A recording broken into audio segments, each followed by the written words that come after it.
as we finish three powerful segments, one really intense, one beautiful, and one happy and talking about books and change, we come to the next big intense segment on today's agenda, the contextual bias, caste, religion, region, and others cultural diversity track that we have today.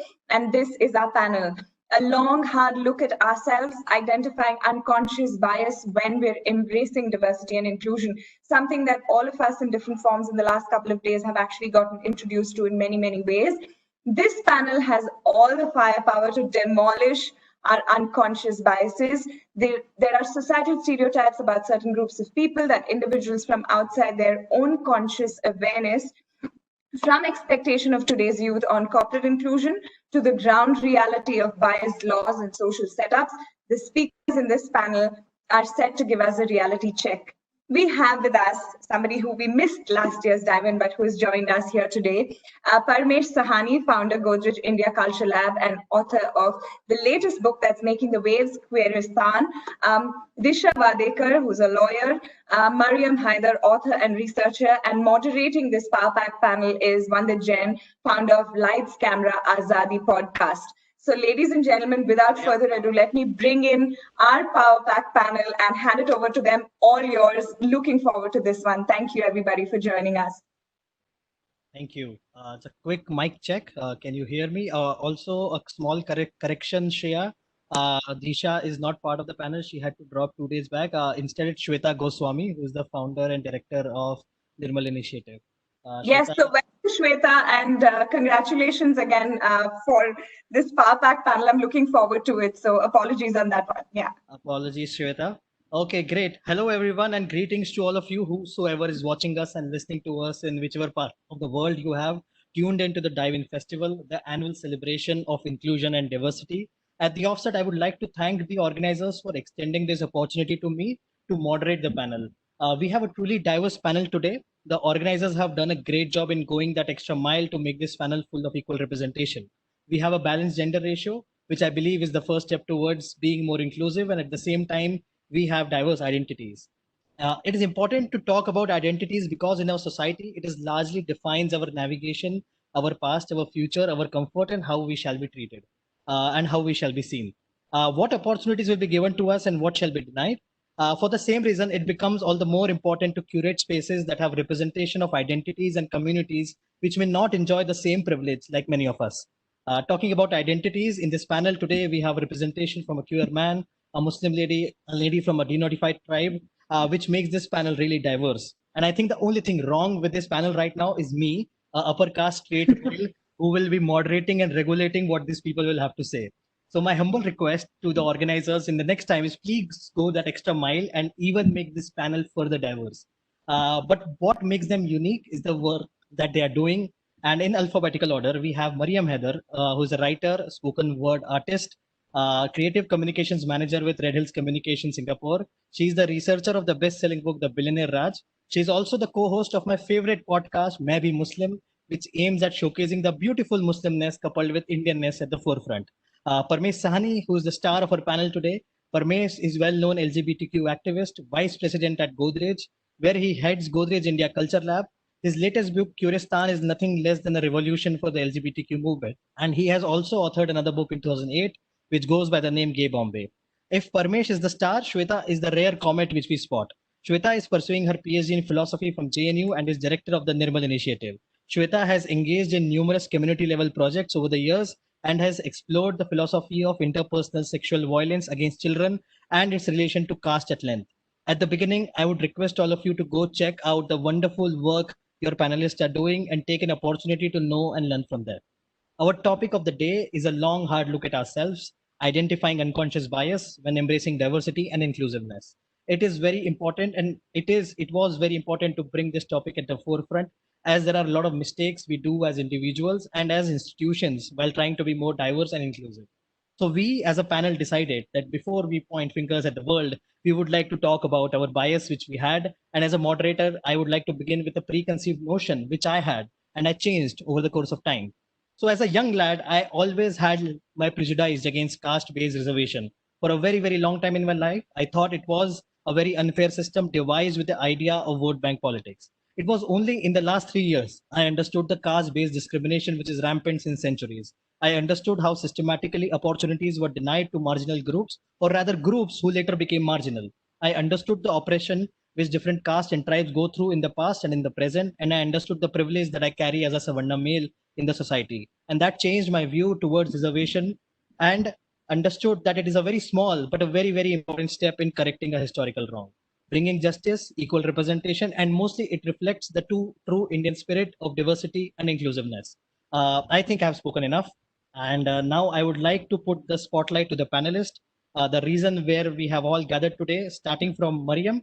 And Mariam, would you like to begin with one sharing of your bias which you overcome with time? Can everyone hear me properly? Yep, perfect. Okay, perfect. Firstly, thank you so much, Vandit, for that beautiful introduction. And I think I'll go back to the introduction you gave me. So, the very concept of why I started Maybe Muslim as a podcast is that as a Muslim myself, I recognize that there are certain biases I carry about the Muslim community when I'm representing it. And that could be the way some women dress up. That could be the choices that women take when they are deciding to carry their religious identity. And I realized that as a Muslim woman, as much as I want to assert my identity, my work as a Muslim woman is to also have everyone else assert their identities the way they want to. So my preconceived bias about being a Muslim woman also got, I would say, smashed as I started recognizing that before I start talking about my identity, I need to accept every form of my identity within the community. Beautiful, beautiful. Thanks, Mariam. Parmesh, what is one bias which you overcome? Hi everyone, you can hear, right? Yep. Yes. Great. So my actual bias was against straight people. And I'd always thought that straight people were maybe boring, which is not necessarily true. I thought straight people dress really badly, which is not true as well sometimes. And I'd also thought that straight people were often homophobic, which is certainly not true. In fact, if you look at the work that I've been doing, which is essentially over the past few years, Queeristan, so many of the allies of the LGBTQ movement in India, as well as of LGBTQ inclusion at the workplace, happen to be straight or cis het people who understand that our struggles are connected, and who say that we are straight, but we recognize what you are going through, and we want to create an equal world for everyone.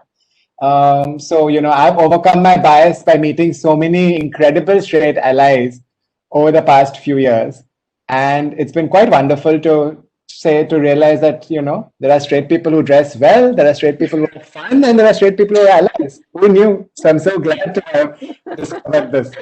Perfect. Great. Shweta, apologies once again for missing out your name during the introduction. I hope you'll forgive us. Just like to bring the spotlight to you, and would like to talk about what kind of bias you overcame in the past. Shweta, we can't hear you. Hello. Can you guys hear Shweta? No. Shweta, I think you gotta check settings once.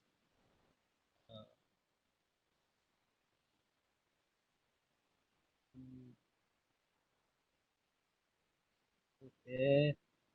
Maybe you can disconnect the mic and try again. Maybe there is some setting problem. If you can check whether your mic is on or not. We can see you, Shweta, but we can't hear you. Yeah, So we can't hear you.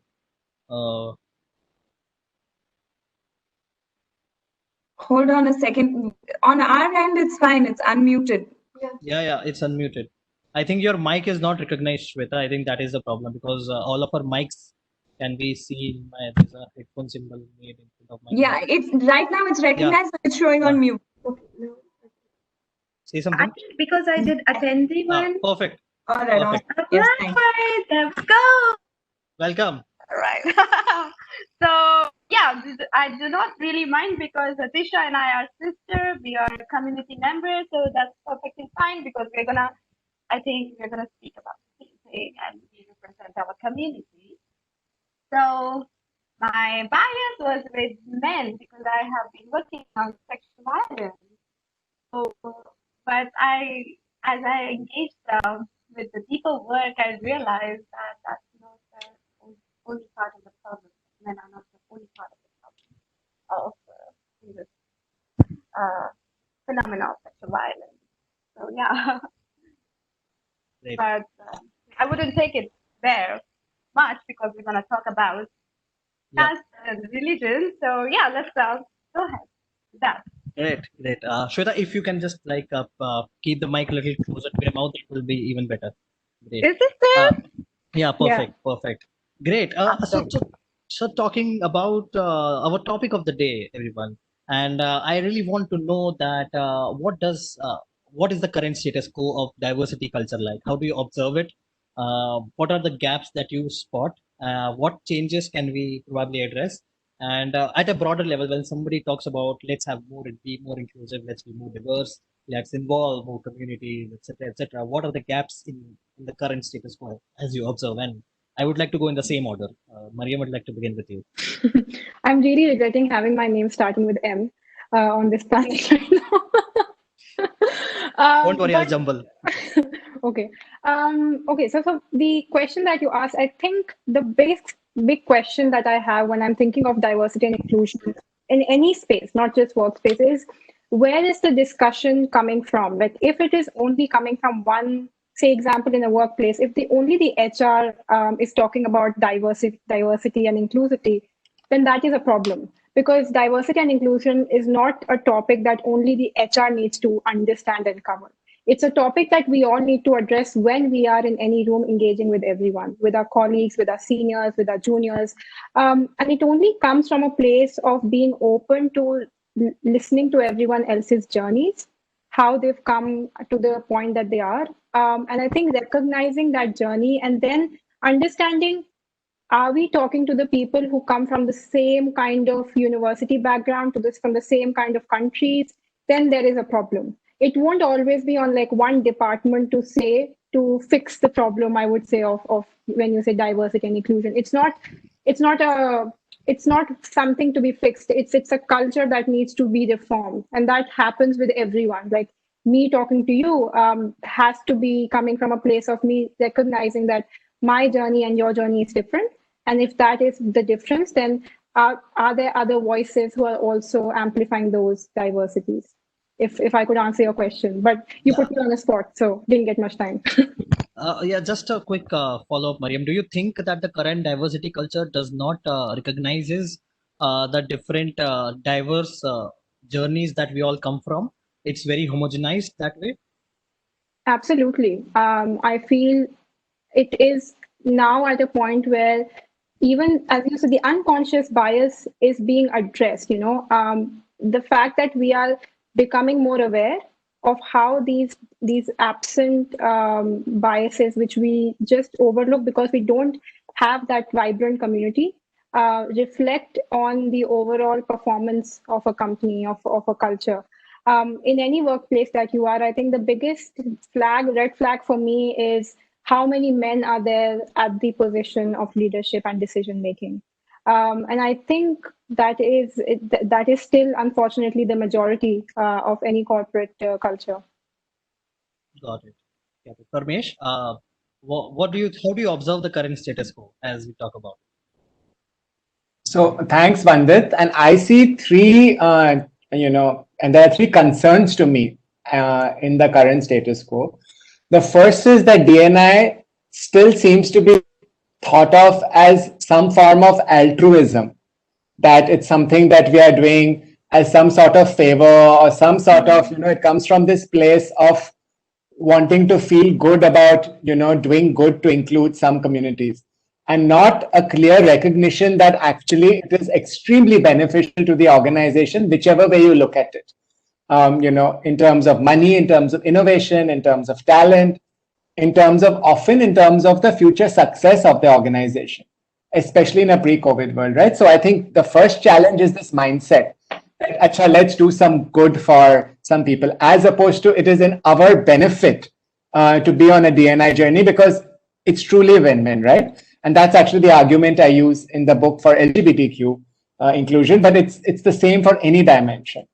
The second challenge to me is there's a big gap between intent and action. Even when intent is very good in organizations, and again, I'm so glad, we dive in, all the, member companies are incredible. I know so many of the individuals personally, and there's great intent. Likewise, in my own organization, Godrej, and so many others I talk to, right? But how do we take that intent and convert it into action in a way that materially affects the lives of many individuals? I think that's the thing, right? Whether it is policy changes, whether it is active hiring, whether it's talking about these, how does it become something that you do consistently over the course of time because you believe that it is in everyone's best interest to do so? So that's my second challenge. The third is echoing what you and Mariam said earlier about there are certain aspects of D&I, even within the D&I matrix, certain aspects are considered okay. So gender has been considered something that people want to focus on for years. Of late, LGBT and PWD have kind of become okay to be spoken about. But religion, caste, so many other dimensions are still not part of formal D&I, conversations, programs, etc. So I think these are three challenges that I hope that the D&I community and, people in the business world at large engage with as we go ahead. Perfect. That's beautifully summed up. Shweta, would take the spotlight to you. What challenges and what issues do you find in the current status quo as we observe it? Okay, so diversity and inclusion can mean different things, but of course, people can define it the way they understand. And I see it as instead of, and there has been a big market about this whole concern, diversity. There are now courses, coming up, mushrooming basically on diversity and inclusion. I think it is important to understand the philosophy, and I think we need to start talking in terms of belonging. And because even in this term inclusion, that I include you, has a power dynamics to it, where certain people decide who can be included and who cannot be, and where we can draw a line or a boundary. So in my understanding, we need to start talking in terms of belonging and say that, hey, you belong here. And because they do, right? And they're not there like people from denotified nomadic community, Dalit community, and other marginalized communities are not there because they have been pushed to those margins. And now to reclaim that place is important. So the kind of words we use is very important because it is about our humanity and our concern within that, like who is where. So yeah, belonging is, I think, is important, that we need to think on the lines of belonging. And yeah. Thanks, Shweta. Shweta, I would also like to give a little more space to you because to talk about your tribe, because not a lot of listeners or organizers may know about its history or where you come from. So would you like to take a minute or two to talk about it? Certainly. So the British in 1860 criminalized certain tribes. Up to 200 tribes were criminalized, who were perhaps harbinger of, we can say, freedom. They never settled, and they were people who believed to live in the harmony with the nature and with the Mother Earth, and that is the only reason that they didn't settle in one place. And because now I wouldn't want to go into why British did what they did, but certainly this was the way to control people. And they were outside the caste system because they were not settled. Nomads would not settle anywhere to be a part of a society that is a caste society.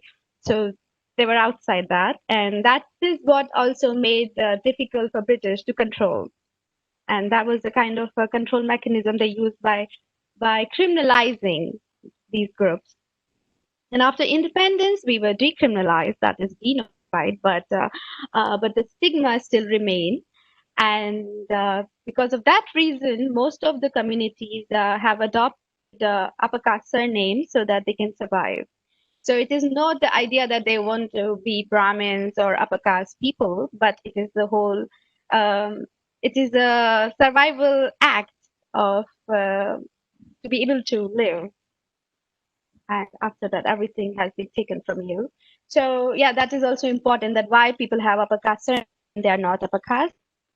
That's a survival strategy. So would you understand that like that, and not as a desire to be Brahmin or to be on the top of the caste system, or any upper caste for that, upper caste surname for that matter. So yeah, this is denotified communities. So you wouldn't perhaps know. Most people do not know. Even denotified community members do not know that they are denotified, because that's how systemically knowledge has been kept from people. Great. Yeah. I would encourage everybody who's listening to us to go and research a little about denotified tribes. I think that will open a big box of history stigma, and will increase our general awareness about DNTs. Also, that's a very important aspect that you touched, Shweta, about taking an upper caste surname, which brings me to my next point: is what is the vocabulary of inclusion? People want to be included, so sometimes they would want to be addressed and be sensitive about the way people are talking about it. And what I have also realized in the current status quo, as we talk about it, that the vocabulary of inclusion may not be there. Maybe there will be certain passive aggressiveness, certain microaggressions. Like Parmesh mentioned, that okay, we include you. हम तुमको include करते हैं. We are extending a favor to you. Can you guys talk about some instances, or maybe some that that how the vocabulary of inclusion is also equally important as much as the structures and the matrices are important, which is the day-to-day vocabulary that we talk about. Mariam, do you have any thoughts about it? You said you're going to jumble up, right? I will, but it's the latter half. Firstly, I wanted to thank Shweta for using the word belonging. It is such a powerful word when it comes to addressing just the very concept of oneness and togetherness in this game that we call life. What we have done today is that we have created hierarchies in different formats. We've created hierarchies in terms of caste, in terms of your economic structures, in terms of your bodies.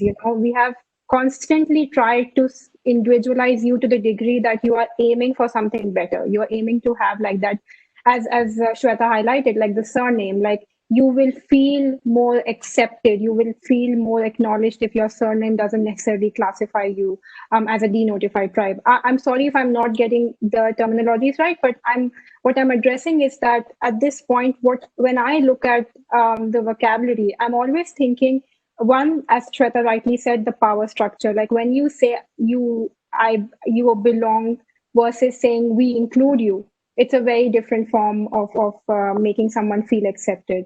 And I think the second way of addressing this vocabulary is that you have to always be open to unlearning your own vocabulary. I think it always begins from what kind of terminologies have you been conditioned into using. For example, a lot of times, when I'm engaging with people, one of the things which now I think is changing more and more is when we are talking about a hypothetical person like a manager or a senior position, it's always like, imagine a manager would say this and he does this, and what would you say to that? The pronoun is always he. Why is the pronoun he?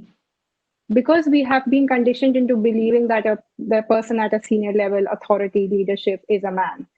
So changing that vocabulary on a day-to-day basis, correcting yourself when even unconsciously you are speaking in a language. I think that has a remarkable difference. I see that when I'm speaking to my colleagues. I will correct myself in front of them because it's an unlearning process. I'm like, I'm sorry. I mean, what if they had to say something? And I think that has on a day-to-day a huge impact over time. Parmesh, I am sure you share Mariam's views, but I would like to flip the question and twist it in a way that, do you think this is taking political correctness a little far? Like, I share Mariam's viewpoint as well. But do you think we are taking political correctness too far, or this is very, very important as well as a part of diversity culture? No, I don't think there's any such thing of, I mean, there's a reason why there are terms. So I have a whole entire chapter in the book called the Queer Alphabet Soup, in which I list out all the different terms that we in the community might or might not wish to use for ourselves. It's LGBTQ, but also Hijra, Kothi, Aravni, so many terms that have deep cultural connotations and so on. So I don't think so. I think the whole point of having a vocabulary is that, it's when you find words that, again, going back to the belonging term, right? When you find a word that you belong to, that comfort is amazing. It's like coming home, right? And finding a word that fits. So I think the vocabulary is very, very important. And there's two places where you can do this, right? One is at policy level. Immediately, I mean, every organization should try its best to change the vocabulary of its policies. So when we started, say, 10 years ago on our LGBTQ inclusion journey at Godrej, for example, we replaced the word spouse with partner wherever we could. I mean, just that one thing you're indicating in a policy document, you're widening this horizon, and likewise for so many other things, right? So pronouns, etc. So one is in terms of, I think you have to, renew the vocabulary or expand it at a policy level. The second is, of course, at a cultural, when how you choose to interact every day with your colleagues at your workplace, because that's how you change the culture. And that is something that one needs to work on. Also, the vocabulary is constantly evolving. I mean, that's the beauty of language, right? And if you study language, Ganesh Devi ji, who's one of my favorite linguists in the world, talks about language and how the languages are not static. Languages are constantly evolving and changing over time.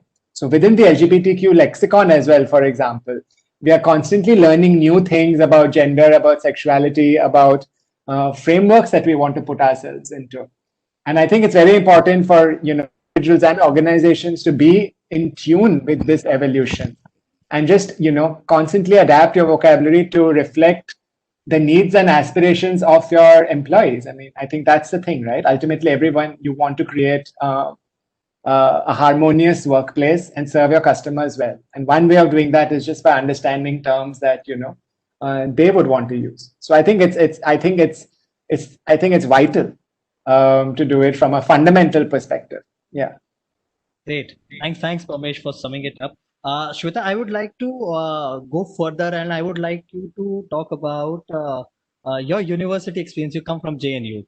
So, University. in the sense that talk about how the culture of inclusiveness and diversity had probably created a certain impact, or had also created divisions. And you can go beyond university as well. I just wanted to include it, but just emphasizing with your own experience that what challenges you would have faced if the vocabulary of inclusion was not there. Oh, all right. So I think so yeah, JNU makes it okay. There is something interesting that I can bring up here, and yeah, JNU. But I would like to talk about in JNU and in universities, central universities in our country. Despite reservation, despite policies, the representation is not happening. So our professors, only 1%. So I think I'm not clear with it, but it is minimal that there is no OBC professor, women professor, and there is 27% reservation. So people would think like, oh, these people have reservation, and but they are not fulfilling it, right? But that's just one instance. I don't want to stick to it, but what I really, really want to talk about today is the idea and because we are talking about culture of inclusiveness. So I want to talk about Begumpura, where Dalit Saint Sant Ravidas is utopia. But utopia is not something unreal, but it is a dream. It is a vision. and that is grounded in our lived experience, because the way things are, we do not want to them to stay as they are. We want to change that, and that imagination, that vision is we some may say, okay, it's not possible. So one may say, okay, it's a utopia, it's not practical, but it is, because it is rooted in our experience. So Begumpura is a city without sorrow. That's the vision of Sant Ravidas. And why I bring Ravidas here, because I see it a lot of time on YouTube. We have Sadhguru, we have Art of Living, we have ISKCON preachers. They go to these companies and they're talking about life work balance and spirituality, at the same time maintaining that how beautiful caste system is and glorify it. So Absolutely. that's very problematic. So Totally. how do we come in terms with that? That we know that some of our colleagues are following these people who are constantly, in terms of enhancement of life and spirituality, constantly talking about so demeaning and humiliating caste system, and then say that, okay, it was work based, it was not birth based. But again, what it is doing is it is again confining people. And so are we able to, that's now that's the bias, how quietly it is functioning in our everyday life, in our workplace, if these kind of people we are subscribing to and really cheering them up for, as they are showing us the way. Does it make sense? Absolutely. So I I'm think following. now we need to, we need to, when we talk about Indian heritage, rich Indian heritage, so we need to look at our beautiful ancestors like Ravidas, we have Goraknath, we have Chokamela, so many um, saints who challenged the caste system, who said, no, everybody belongs. And so Ravidas said, okay, I can make shoes. I am a chamar. But I can pray too. Right? Belong. I can talk of love. And when he talks of love, everyone feels belong. Right? So that's very important. And this is not happening. No one knows about them. Why? Why so? So why is it that only when we talk about rich Indian heritage or Indian management with Bhagavad Gita, why not Begumpura? Why only Gita has to guide the management? Why can't Begumpura guide your management? Everybody belongs. A city without sorrow. So that's, I think, I wanted to introduce. Yeah. Yes. And I think you have made a very important point, Shweta, and I would also like to comment here that we cannot annihilate caste until we keep legitimizing the caste system by saying that, oh, it was just basis work, and it was not birth based, it was work based. So yeah, if we want to annihilate caste, then we need to annihilate the language of caste. And I think I would like to now move towards talking about, since it's a corporate event, and talking about how corporates have institutions inside there where though they were a lot, and this is general comment out there, and this is not I'm not really talking about any specific corporate, but what we have seen is institutions would always have a face of diversity and inclusion because yeah, it probably sells. For example, Parmesh, you sort of will understand that in the last few years we have seen corporates talking more about LGBTQ community, but LGBT community and movement existed since all these years. It started very recently in the corporate world, for whatever reasons it may be. Uh, but what about the inside structure of the corporate? Corporate may put up a placard and say, "Oh wow, we are diverse. We will have 50% women out there." And this question I would like to begin from you. That which is a great step, which is a very important step. That even if you are having a placard and saying that we are diverse organization, but what institutional changes of the current power structure need to change to that organization to become more diverse? That is my question. I hope my question is clear. Thanks, Vandit. That's a great question, and it's something I think about every day. I've written about it. I've acknowledged in the beginning of the book that my position in the corporate world is very marginal.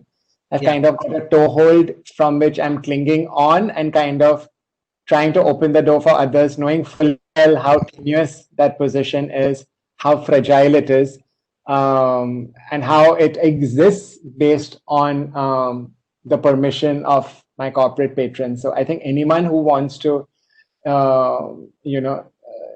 who wants to think differently or bring about change, in institutions has to recognize that, right? The solution that I propose, at least now, as a temporary stopgap arrangement, comprises of 2 steps.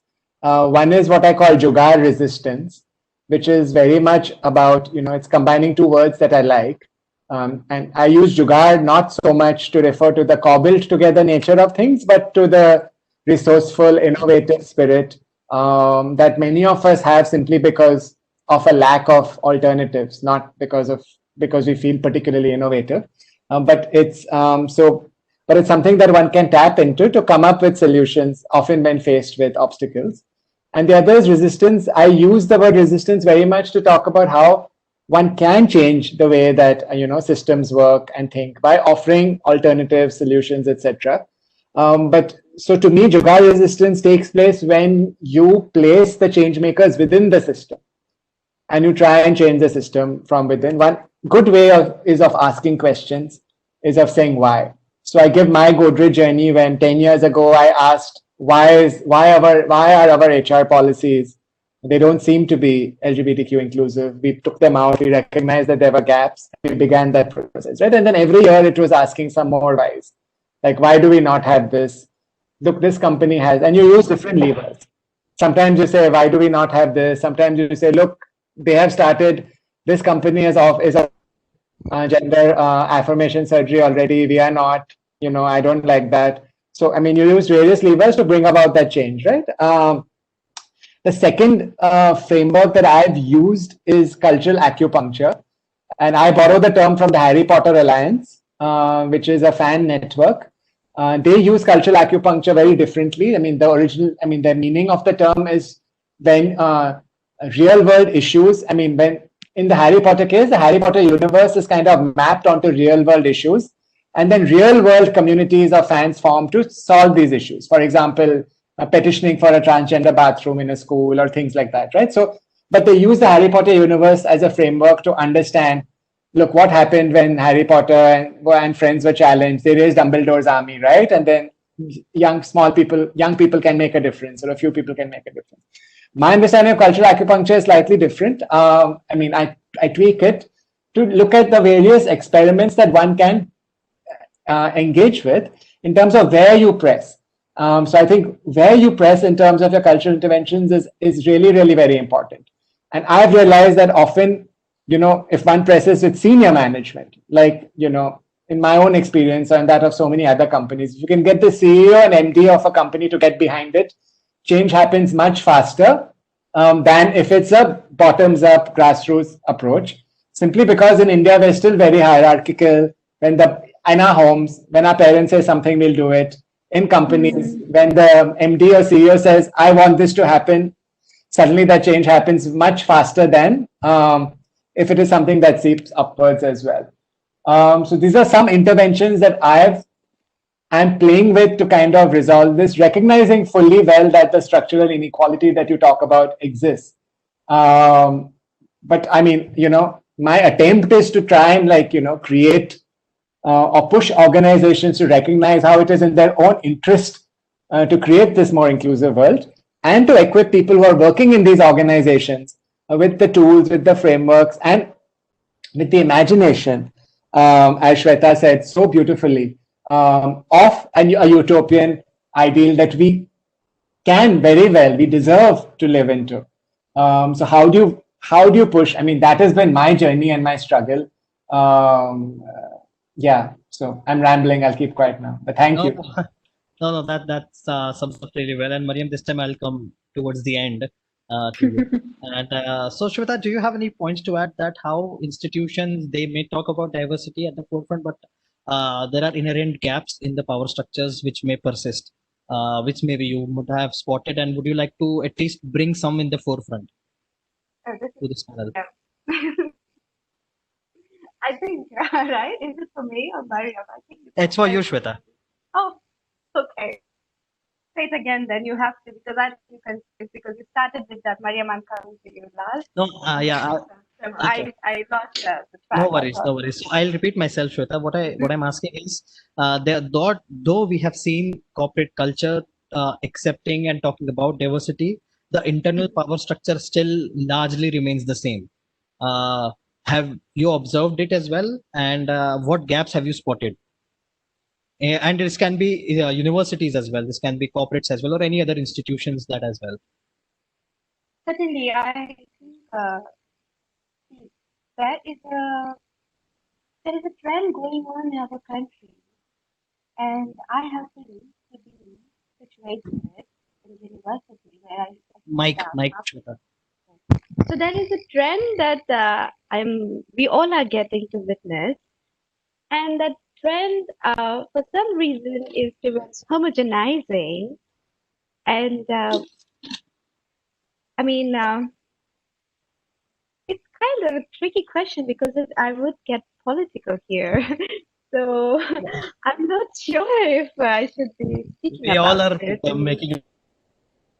Politics is not just electoral politics; it's also about our viewpoints. Okay. So see, you have to see that there is something happening in our country, and for past 1 year, there has been too much unrest that has been happening in the universities. So all those things would not have happened in the first place if the decision making was not in the hand of particular people who do not want to acknowledge difference.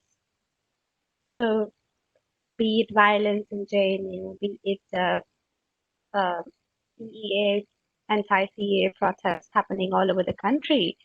And we saw that we could not even have a dialogue.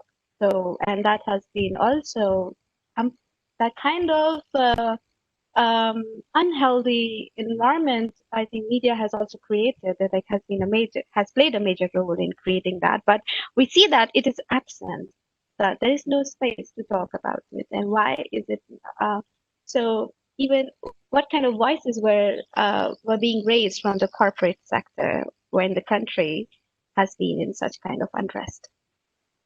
So, I mean, if you said university, so yeah, university is like, I have been in JNU for past 4 years, and all I see that the explicit form of homophobia is there. Yeah, I wanted to say Islamophobia, and so yeah, how do we negotiate that? How is it happening that students are asking for justice for Najib and for Rohit, and we are not able to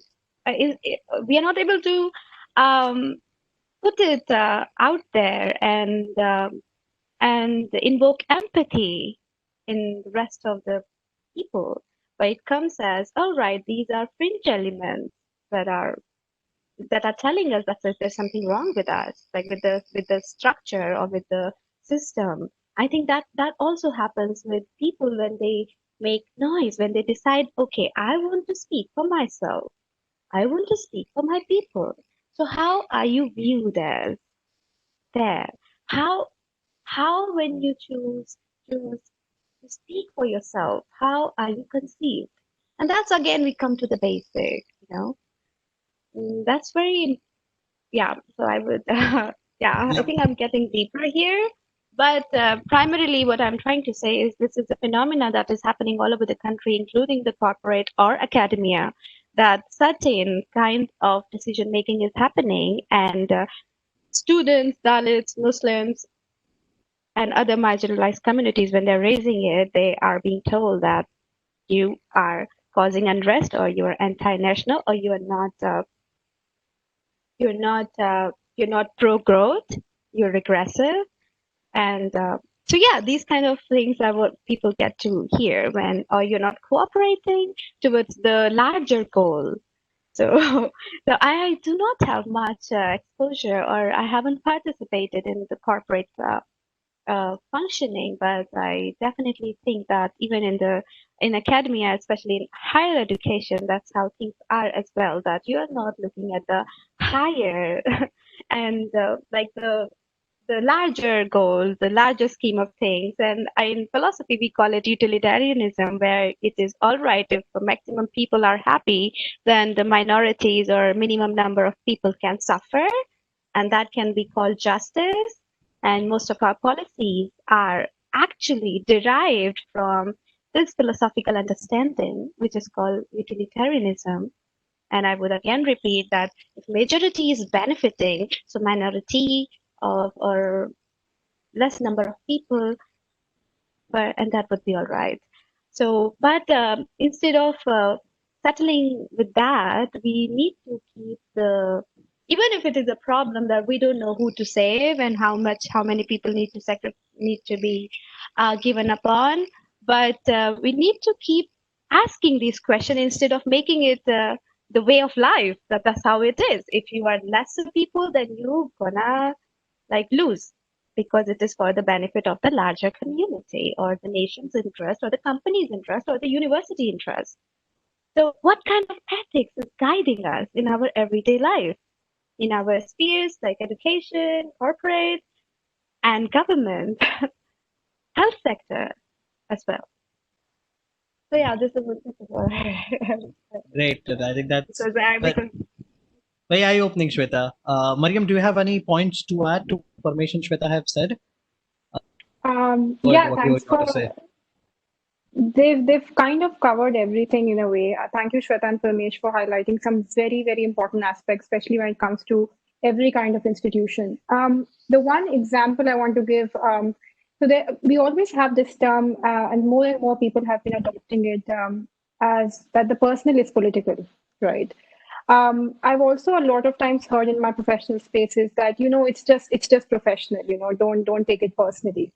And what I want to highlight is that you don't necessarily always carry a different personality when you are entering your workplace, when you're entering an institution. So the personal is political, is professional, I would say. And I remember, especially last year in December, when the attacks on Jamia started, I was working here, and I couldn't work. There were days where I always felt I was like literally a zombie walking into office, because there was so much happening back at home, and it was so troubling that I eventually sat down with one of my team members who is the manager, and I told him, I said, "Do you know what's happening back in India? Do you know we have people from India who work here, and it is something that you can't just ignore. We can't always pretend that things, oh, you just like take a shower, have your breakfast, go to work, and suddenly the door of office opens and everything's black and white. And there's so much baggage, there's so much emotional baggage that we are carrying. There's so much responsibility that we carry as citizens, that it's impossible to just distill things easily. There is no black and white. There was never any black and white, you know. And the very concept of, I feel like the idea behind starting what is now a podcast of Maybe Muslim was because even as a secondary witness to what was happening back in India, I knew that anywhere that I am, I can do my part to make a better society, to have a solidarity movement, to have, as Shweta said, have a belonging to where we are in this world. And if only each one of us recognizes that when we step into our office spaces, that my work is not defined by the profile I have, my work is defined by the contribution I make to the society. I think that would make a whole lot of difference. And I mean, again, thank you to all three of you for highlighting that, because I mean, even now when I'm saying it, I'm just like, no, the personal is the political, and you can never ever forget that. I would like to add one thing here. Is that all right, Parmesh? Yeah. Okay, Please I go also on. want to highlight this one thing that it is again we come back to the bias, and I would like I have tried to stick to the basics. And again, this whole bias thing. So we think that there is mind and then there is body, and no matter what is happening into your body, to your surroundings, you can Shweta, work when No matter what is Sorry. happening, no problem. So no matter what is happening to your body, what is happening to your surroundings, you have a mind which is separate and you can work. This is Hmm. the understanding. So this is a liberal understanding that mind is different and body is different. And we have come to understand now with the, of course, the movement is within philosophy that we get to see that, all right, so this is not how it is. We live in this body and we are affected and we live in this world and we are interconnected. So our mind is connected with our body. My body is like, as I exist, I am connected to the other person and we are connected to the world. So we need to acknowledge this interconnectedness. We cannot say no matter what is happening to you, you can still work. Yeah. That's a kind of, I think that's a kind of a violence that we constantly exercise on our counterparts, among our friends, and yeah, within the workspace. So there is no On room for ourselves as well, empathy. right? I mean, on Abs- ourselves as well. When we exercise that kind of Absolutely, violence on ourselves, we absolutely, validate it, you know. absolutely. And we need to invalidate that. I think the more you invalidate that kind of violence and you renegotiate the part that you play, you give so many others the kind of freedom to think like that. You know, Yeah, again, absolutely. I'm using the term give, but I just feel that it's a feeling. It's a feeling Yeah, when I'm speaking to you, and you don't really need to encourage me, but the way you generate that energy to participate is what will make me realize what my participation can account for. absolutely. We need affirmations. We need to share that with each Yeah, other. yes. Affirmations for ourselves, affirmations for each other. We do need that. Yeah. So I would say like so even this language of learning and unlearning, I'm like, all right. So we can be able to see this as process and then say, Yes. all right, we acknowledge how we were and here we are, that we can be something else and that can be better and that could be more enabling, more accepting, more loving. So yeah, that way. And safe is the most important because these whole biases and microaggression is again a form of violence and that makes us feel unsafe. So I don't know how it was for you, Mariam, to walk into your office with these anxieties of confusions about citizenship or belonging to the nation, to the land. So, and to not being able to find that kind of support system in your workplace where, it is like it is people acknowledge that anxiety Mm. and then help you and support you to perform, to work, and to practice what you're doing already. So yeah, that's, Great. It's a I very speak in so much space. I'm sorry. no, no. It was a very high point of, I think, our panel. Parmesh, do you want to add any point or just your thoughts? Because you look also look very intense. I was just listening. I was just listening, and I was just feeling right and sharing the space. I think that's so important as well. Oh, And I think for anyone who's listening this from the corporate world, right, I hope you can recognize how important belonging is to everyone. So Shweta, Maria, I take these emotions and which is, and I add a business case on it because being in the business world, and given that we're talking to insurers, it's all about the numbers. So I add these feelings. I add the mix of numbers and I tell them that, uh, you know, it really matters from belonging perspective. But did you know that the global LGBTQ economy is $5 trillion? And did you know that in India itself it's $200 billion? So, uh, and not either or, but I think a combination of both usually does the trick, at least in my experience. Great. I just have a last question. I think we are in the last 5 minutes of the panel, and I would like to just quickly know your points. I wanted to touch also about BCPs, but that's maybe later. But I think one quick point, each one of you, starting from Mariam Parmesh and then with Shweta, that why is equal representation important for a just society? And and on that note, then we can conclude. Um, I don't. I think I would not want to exist in any other kind of world. It's important because that is the way this world can function. We have so many stories in us, and if we suppress those stories, this world is not becoming the world it is supposed to be. And I think our stories define us. And when we tell our stories, the idea of violence it will eventually be eliminated because our stories will have that kind of empathy for each one of us.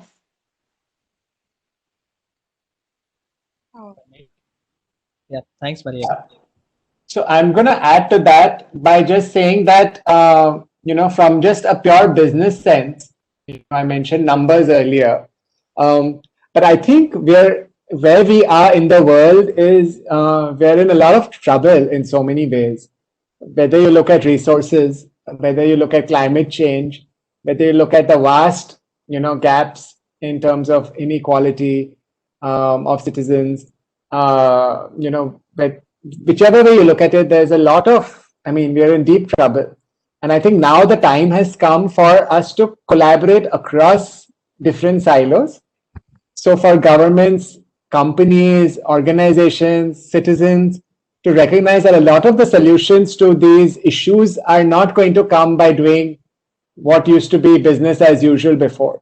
There has to be a new way of understanding, of reaching out and collaborating and solving some of these challenges. And I think when you include and when in this solution, when the solutions are coming about, the more diverse teams that are there on the table that make the solutions happen, the better your chances are of coming up with a solution that's actually viable. If it's 10 men all trying to innovate on a better sanitary napkin, it's going to be very, very difficult, right? It's just, and there have been enough case studies in terms of this, in terms of B schools, etc. There were so many innovation teams and companies for years, which were all men, and they were trying to innovate on products in which even the presence of one woman would have made a big difference. So I'm just saying, just like that, right? We need more diverse teams everywhere, in our universities, in our workplaces. We need to accept diversity in our families because that is going to be a big part of the solution to moving towards a better world. Otherwise, if we don't create this kind of inclusive world, then the world as we know it, I think, has a very limited shelf life. I don't think we're going to solve our way out of a lot of these problems. The pandemic has shown us this. So I think for our own interest and survival, if that matters to us, we need to be more diverse and inclusive to survive. As basic as that.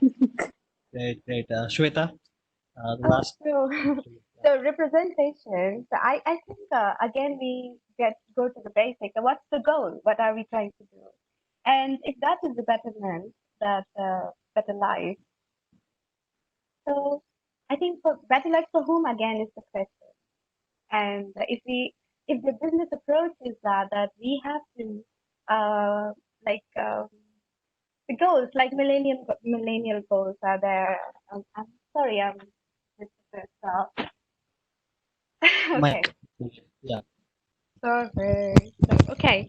So basically, again, we come like, what are we aspiring to achieve? And if it is harmony, and if it is the well-being of each person in the society, and how do we do that? And the problems of the people, it is important. Those people whose problem we are trying to solve should be there.